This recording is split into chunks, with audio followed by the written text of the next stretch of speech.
Hi, it's Nick on the 30th of September, episode 6 of this week's theme of spiritual growth. And today, just touching on this idea of that Byron Katie talks about as well in something called The Work, about the idea of loving what is. Another way of saying that is being in non-resistance to what is. And I think so much of the pain we cause ourselves is by being in resistance to what is.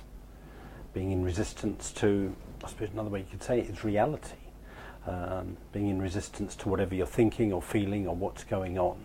And I think the kind of belief we have, and there's obviously a degree of reality to this, is if we give in to something, we're going to be dominated by it, we're going to be taken over by it. So therefore we resist it in order to change it, to not get overwhelmed by it, not to be taken over by it. So I think that's often the fear we have. So we judge it, push it away, resist it. Whereas actually if we could kind of sit down and make friends with whatever's going on, whether they're our own thoughts or our feelings or our demons, and be in non-resistance to them, actually that can create a new relationship with what is, and it can be transformative, I think. I thought I'd just share a little quote with you. I'll put this underneath the video as well, from a spiritual teacher who I've met once, but not read a lot of his stuff, but I just like some things he says. His name is Adi Shanti, and this is something he said about resistance. He said, whatever you resist, you become. If you resist anger, you're always angry. If you resist sadness, you're always sad. If you resist suffering, you're always suffering.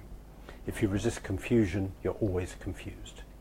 We think that if we resist certain states because they are there, we think that we resist certain states because we are there, but actually they are there because we resist them. Isn't that a fascinating perspective?